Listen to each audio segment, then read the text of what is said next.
वक्फ amendment bill देश को कहां लेकर के जाएगा। आदाब, मैं फारूक खान, संपादक इकरा पत्रिका, थार न्यूज़ इकरा पत्रिका के इस चैनल में आपका स्वागत है, आपका इस्तकबाल है। जैसा कि हमने इंट्रो में बताया है, ये एपिसोड जो वक्फ अमेंडमेंट बिल पर हम बना रहे हैं कि वक्फ अमेंडमेंट बिल है, जो वक्फ संशोधन बिल है, वो देश को कहां लेकर के जाएगा, इसका ज़बरदस्त विरोध हो रहा है। इसी मुद्दे का ये एपिसोड है। हम हर कड़ी बताने की कोशिश करेंगे। इसमें सुप्रीम कोर्ट का क्या रोल है, पार्लियामेंट का क्या रोल है, विपक्षी दलों का क्या रवैया है, मुस्लिम संगठनों का क्या रवैया है, ये तमाम तर मुद्दे हम इसके अंदर बताने की कोशिश करेंगे। साथ ही भारतीय जनता पार्टी और आरएसएस की इन मुद्दों को लेकर के जो सोच है उसको भी बताने की कोशिश करेंगे। तो आखिर तक ये एपिसोड आप देखिए, इसको ज़्यादा लाइक करें, शेयर करें, सब्सक्राइब करें, ताकि ये मुद्दा है वो ज़्यादा से ज़्यादा लोगों तक पहुंच सके। 13 फरवरी को जो जेपीसी की रिपोर्ट है वो पार्लियामेंट में रखी गई, लोकसभा और राज्यसभा के अंदर, और उसके बाद में हंगामा हुआ विपक्षी दलों का वक्फ संशोधन बिल को लेकर के, वॉकआउट हुआ। सारी चीज़ें आप लोगों ने देखी हैं। पार्लियामेंट अब 10 मार्च को फिर शुरू होगा ये सेशन, और उम्मीद ये है कि ये जो बिल है जो रखा गया है जेपीसी के ज़रिए, जो पूरी एक्सरसाइज हुई है, और उसके बाद में ये बिल जो पार्लियामेंट में आया है, तो ये हालात जो बने हैं उससे ये है कि वक्फ बिल है वो पास हो जाएगा। तो पहले तो बात करें कि जो वक्फ बिल है, वक्फ एक्ट है 1995 का, वो संशोधित नहीं हो रहा है। एक तरह से उस एक्ट को पूरी तरह से ख़त्म कर दिया गया है। ये एक नया एक्ट बनाया गया है जिसमें बहुत से ऐसे प्रावधान हैं जो कई बार हमने पहले भी एक्सपर्ट से भी बनाए थे और खुद ने भी एपिसोड बनाए थे। उसमें सब बताया था कि इसमें क्या क्या चीज़ें हैं जो मोटी मोटी तौर पे जो वक्फ एक्ट 95 है उसको खात्मे के लिए ये नया एक्ट लाया गया है। वो सारे मुद्दे पहले के एपिसोड में हमने बता रखे हैं। लेकिन आज जो बात ये है कि जो ये जो एक्ट लाया गया है, ये बिल लाया गया है, तो इसके लिए जो जेपीसी बनाएगी, जेपीसी के अंदर जो विपक्षी दल हैं उनकी बातों को तवज्जो नहीं दी गई, सुना नहीं गया, और जेपीसी ने अपनी रिपोर्ट है पार्लियामेंट में रख दी। उस पर हंगामा हुआ, ये सबको मालूम है।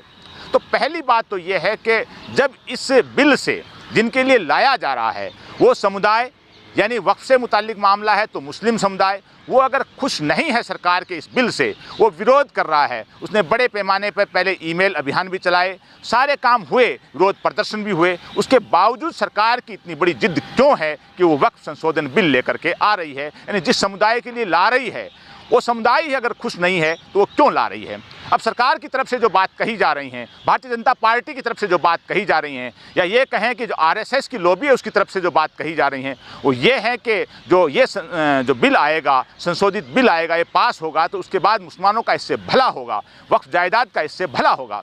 अब बात करें, अगर मुसलमानों की इतनी ही बड़ी फिक्र है केंद्र सरकार को, भारतीय जनता पार्टी को, आरएसएस को, तो सबसे बड़ी चीज़ ये थी कि डॉक्टर मनमोहन सिंह जी के जो कार्यकाल में जो अल्पसंख्यक स्कॉलरशिप जो अलग अलग क्लासों के लिए जारी की गई थी, वो इस सरकार ने अपने कार्यकाल में धीरे धीरे एक तरह का उन स्कॉलरशिप का खात्मा कर दिया है। तो सबसे पहली ज़रूरत ये थी कि जो बच्चे पढ़ रहे हैं उनको जो स्कॉलरशिप मिल रही थी वो बराबर मिलती रहे, या वो बढ़ कर के मिलती रहे। जो काम करना था वो सरकार ने नहीं किया। तो जिन बच्चों का जो फ्यूचर है उसके साथ सरकार ने खिलवाड़ किया, तो वो सरकार है, वो भारतीय जनता पार्टी है, वो आरएसएस की आइडियोलॉजी है, वो वक्फ जायदाद के नाम पर मुसलमानों का क्या भला करेगी, एक बड़ा सवाल लगाया जा रहा है।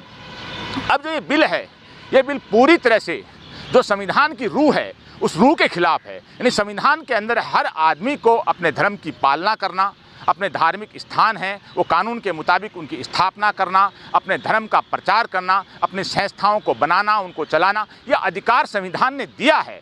तो वो अधिकार जायज़ सी बात है मुस्लिम समुदाय के पास भी है। मुस्लिम समुदाय से मुताल्लिक जो वक्फ जायदाद हैं उनका डेवलप करना, उनका चलाने का वो अधिकार उनके पास भी है। तो सीधा सीधा इस बिल के ज़रिए सरकार है मुसलमानों से उनकी जायदाद, जो वक्फ की जायदाद हैं, उनसे मुताल्लिक अधिकार क्यों छीनना चाह रही है। सबसे बड़ी चीज़ ये है कि जो सरकार है, यानी भारतीय जनता पार्टी की, आरएसएस की, उसकी एक थ्योरी रही है हर चुनाव के अंदर, वो चुनाव को ध्रुवीकरण करके जीतना चाहती है। और वो हर मुद्दा हो, चाहे ट्रिपल तलाक का मुद्दा हो, चाहे और मुद्दे हों, चाहे जो घर वापसी के मुद्दे हों, चाहे लव जिहाद के मामले हों, ऐसी चीज़ें जो करके एक मुद्दे को भड़का करके ध्रुवीकरण करके चुनाव जीतना चाहती है। ये तो एक विचारधारा है भारतीय जनता पार्टी और आरएसएस की। अब ये जो बिल लाया जा रहा है, इस बिल के साथ में सबसे बड़ी चीज़ ये है कि जो वक्फ जायदाद हैं, जो वक्फ जायदाद की जो वक्फ से मुतालिक जो रूह है वक्फ एक्ट की, उसको पूरी तरह से वहाँ से छीना जा रहा है। जैसे एग्जाम्पल के तौर के ऊपर इसके अंदर जो नया एक्ट जो आ रहा है, इसके अंदर वक्फ बोर्ड हैं, उनके अंदर जो मुस्लिम मेंबर के अलावा गैर मुस्लिम मेंबर भी हो सकते हैं। जबकि अगर देखा जाए तो किसी भी मंदिर में, किसी भी गुरुद्वारे में, किसी भी चर्च में, यानी धार्मिक स्थानों में दूसरे धर्म के लोग हैं, उसमें पदाधिकारी सदस्य नहीं बन सकते। जाहिर सी बात है, बनना भी नहीं चाहिए, क्योंकि जिस धर्म से संबंधित हैं उन्हीं धर्म के लोगों के हाथों में उसका संचालन और प्रबंधन होना चाहिए। तो वक्फ जायदाद का जो प्रबंधन है उसके अंदर गैर मुस्लिम मेंबर क्यों बन सकते हैं, एक बड़ा सवाल है। तो ये पूरी तरह से जो एक्ट है, ये भारतीय संविधान की एक तरह की अवहेलना है। अब चूंकि भारतीय जनता पार्टी जिसके पास मेजॉरिटी है और जो छोटी पार्टियों का जो उनके साथ सपोर्ट भी है, तो वो बिल पास करा सकती है। क्योंकि भारतीय जनता पार्टी ने जो काम ठाना है, या मोदी सरकार ने जो काम ठाना है, चाहे नोटबंदी का हो, चाहे जीएसटी का हो, चाहे ट्रिपल तलाक का हो, चाहे आर्टिकल 370 का हो, ये तमाम तरह ऐसे इशू रहे हैं जिनको भारतीय जनता पार्टी ने लागू किया है, पूरी बेबाकी से, पूरी ताकत से उसको पास करवाया है। तो वक्फ बिल है, ये भी लग रहा है कि पास हो जाएगा। विरोध अपनी जगह है। तो इसके अंदर जो अगली बात यह है कि अगर ऐसा होता है तो जाहिर सी बात है कि ये जो एक्ट है ये भारतीय संविधान की आत्मा के खिलाफ है। तो अब ये अगर सुप्रीम कोर्ट में जाता है तो उम्मीद यही है कि माननीय सुप्रीम कोर्ट हैं वो इस कानून को, यानी वक्फ संशोधन बिल है, इसको रिजेक्ट कर देंगे। ये ऐसी उम्मीद भी है। तो एक चीज़ ये भी पक्ष है। दूसरी चीज़ ये है कि जो भारतीय जनता पार्टी, आरएसएस और सत्ता का हमने आपको बता दिया है, लेकिन भारतीय जनता पार्टी की जो केंद्र सरकार है उसके पास पूर्ण बहुमत नहीं है। उसको प्रमुख दो सहयोगियों के सहयोग से उसकी सरकार बनी हुई है भारतीय जनता पार्टी की केंद्र के अंदर। एक सहयोगी नीतीश कुमार, दूसरे चंद्रबाबू नायडू। नीतीश कुमार बिहार के मुख्यमंत्री हैं, चंद्रबाबू नायडू आंध्र प्रदेश के मुख्यमंत्री हैं। यानी इन दोनों के पास जो सांसद हैं वो अगर अपना समर्थन निकाल लें तो न सिर्फ वक्फ संशोधन बिल पास होना तो दूर की बात है, सरकार भी गिर सकती है। तो दो पार्टियां ऐसी हैं, नीतीश कुमार की और चंद्रबाबू नायडू की, जिनका एक ऐसा मामला है कि वो अगर सपोर्ट नहीं करेंगी तो वक्फ बिल है वो पास नहीं हो पाएगा। अब बात करें कि विपक्षी दलों की। विपक्षी दलों ने जेपीसी की रिपोर्ट जो ही पार्लियामेंट में रखी गई तो वॉकआउट किया, हंगामा किया, नाराज़गी व्यक्त की, ये अच्छी बात थी। लेकिन एक चीज़ और है कि विपक्षी दलों की एक चीज़ें होती हैं कि जब भी किसी चीज़ से संतुष्ट नहीं हो तो वोटिंग के दिन, यानी किसी कानून में संशोधन या बनाने में जो वोटिंग होती है उस दिन बहुत सी बार ऐसा देखा गया है कि कोई न कोई विपक्षी दल है वो वॉकआउट कर जाता है। वॉकआउट करने से जाहिर सी बात है उसकी जो संख्या बल है वो घट जाता है और फिर बचे हुए सदस्य हैं वो कानून को संशोधित या पास कर लेते हैं। तो जो विपक्षी दल हैं जो वक्फ बिल के मामले में जो सरकार के खिलाफ हैं, इस बिल के खिलाफ हैं, उनको वॉकआउट करने की बजाय पूरी ताकत से, जब ये पार्लियामेंट में इस पर चर्चा होगी, बहस होगी, पास होगा, तो पूरी ताकत से पार्लियामेंट में रह करके इसका विरोध किया जाए और इसके खिलाफ वोटिंग की जाए, यानी वॉकआउट नहीं किया जाए। अगली बात फिर वापस घूम करके नीतीश कुमार और चंद्रबाबू नायडू पर, कि चंद्रबाबू नायडू और नीतीश कुमार के सहयोग के बगैर ये बिल किसी हाल में पास नहीं होना है। अब चंद्रबाबू नायडू और नीतीश कुमार हैं, दोनों के पास अच्छा खासा उनको मुस्लिम वोट मिलता है और दोनों जो मुख्यमंत्री हैं पहले भी मुख्यमंत्री रहे हैं, तो इन दोनों को जो मुस्लिम वोट है उनका अच्छा खासा वोट है। तो जो मुस्लिम संगठन हैं, मुसलमान हैं, जो वक्फ बिल के खिलाफ हैं, इस बिल से प्रभावित हैं, उन दोनों को दोनों राज्यों में, ख़ास तौर से पटना में और आंध्र प्रदेश के अंदर, तो वहाँ एक इस चीज़ का दबाव बनाना चाहिए नीतीश कुमार पे, चंद्रबाबू नायडू के ऊपर भी, कि वो इस बिल के खिलाफ अपना रुख अख्तियार करें और पार्लियामेंट में जब वोटिंग हो या बहस हो तो इस बिल के खिलाफ अपना मत व्यक्त करें, ताकि ये वक्फ संशोधन बिल है ये पास नहीं हो। अब बात करें मुस्लिम संगठनों की।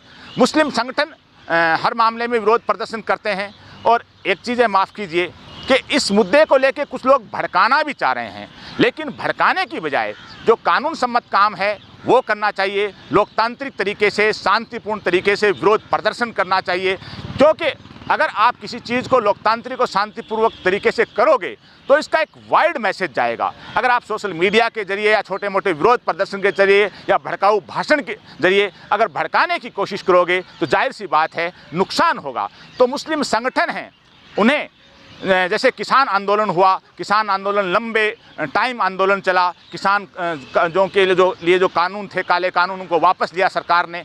तो ऐसा एक शांतिपूर्वक लोकतांत्रिक तरीके से बड़ा विरोध प्रदर्शन हो जिसके अंदर न सिर्फ मुस्लिम संगठन बल्कि तमाम नागरिक संगठन और अपोजिशन के जो पार्टियां हैं, उनके नेता हैं, उन सब का साथ लिया जाए और एक बड़ा आंदोलन किया जाए ये बिल पास होने से पहले यानी पार्लियामेंट में जो इसके ऊपर चर्चा होने से पहले जो तो अगर इस पर कहाँ किया जाए, सबसे बड़ा जो प्रभाव आज के टाइम अगर पड़ सकता है तो इस आंदोलन का जो केंद्र है वो पटना को बनाया जाए। पटना को इसलिए कुछ महीने बाद विधानसभा चुनाव हैं, नीतीश कुमार के पास अच्छा खासा मुस्लिम वोट नीतीश कुमार के पास मिलता है, तो नीतीश कुमार पे उस आंदोलन से पटना में इतना बड़ा दबाव बनाया जाए कि नीतीश कुमार हैं वो इस बिल के खिलाफ हो जाएं।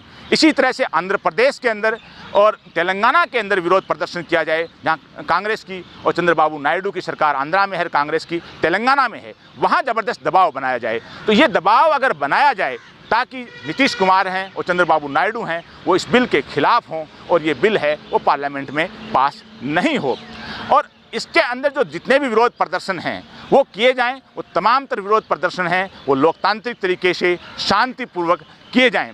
वहाँ भाषण देने वाले, वहाँ वक्ताओं की लिस्ट में ऐसे ऐरे गहरे नत्थु खैरे लोग नहीं आए जो एक तरह की भड़काऊ बातें करें और आंदोलन का कोई दूसरी रूपरेखा दे दें और मामले को भड़का दें। लेकिन सबसे बड़ा प्रश्न जो सबसे बड़ा लोकतंत्र विश्व का हमारा देश में कहा जाता है, वहाँ एक बड़े समुदाय की जायदाद जो वक्फ जायदाद हैं उस समुदाय को टारगेट करने के लिए लगातार जब बातें हो रही हैं, उसमें ख़ास तौर से वक्फ बिल से मुतालिक अगर सरकार को मुसलमानों की चिंता है, अगर सरकार को मुसलमानों का विकास चाहिए तो ईमानदारी से जो अल्पसंख्यक स्कॉलरशिप अलग अलग क्लासों की जो मिल रही थी उनको न सिर्फ व्यवस्थित अंदाज में पहले की तरह जारी की जाएं, उनको बढ़ाई जाएं। साथ ही जो वक्फ जायदाद हैं पहले वाले कानून के मुताबिक 95 का जो एक्ट है उसके मुताबिक जो वक्फ जायदाद पे जो अतिक्रमण हैं उनको हटाया जाए। हटाएगा कौन? राज्य सरकारें हटाएंगी, वक्फ बोर्ड हटाएंगे। ज़्यादातर राज्यों में सरकारें हैं भारतीय जनता पार्टी या उनके सहयोगी दलों की हैं, तो उन राज्यों में 95 एक्ट के मुताबिक जायदाद हटाई जाए, अतिक्रमण हटाया जाए और वक्फ जायदाद हैं उनका डेवलपमेंट किया जाए। इसके अलावा एक बड़ी चीज़ और है कि अगर इन जायदादों का नुकसान हुआ है या करप्शन हुआ है, जाहिर सी बात है कि तमाम तरह वक्फ बोर्ड हैं, उनके चेयरमैन, उनके मेंबर, उनके सीईओ, उनके जो वक्फ कमेटियाँ, उनके पदाधिकारी सब के सब मुसलमान हैं।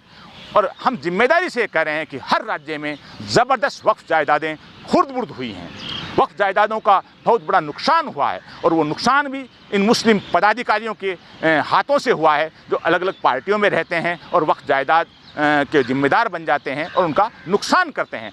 तो अगर सरकार चाह रही है कि इन जायदाद का भला हो, मुसलमानों का भला हो, तो जहाँ जहाँ भारतीय जनता पार्टी की सरकार है उन राज्यों के अंदर एक एसआईटी गठित की जाए और वो एसआईटी अपने अपने राज्य के अंदर तमाम वक्फ जायदाद जो पिछले 15-20 साल में जो खुर्द-बुर्द हुई हैं उनकी जांच करे और जांच करके जो दोषी हैं उनको दंडित करे।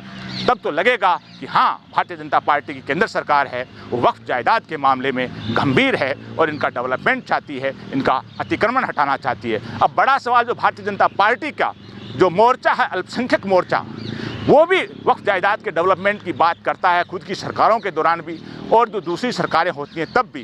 यानी राजस्थान के अंदर जब कांग्रेस की सरकार थी अशोक गहलोत की, तो यहाँ अल्पसंख्यक मोर्चे ने वक्फ जायदाद बचाओ एक बड़ा अभियान चलाया, धरने प्रदर्शन किए। तो उस अल्पसंख्यक मोर्चा जो भारतीय जनता पार्टी का है उसको भी इस बात की मांग करनी चाहिए कि जिस राज्य में भारतीय जनता पार्टी की सरकार है वहाँ एसआईटी गठित की जाए और वक्फ जायदादों की जो खुर्द-बुर्द हुई हैं उनकी जाँच करे और दोषी हैं उनको दंडित किया जाए।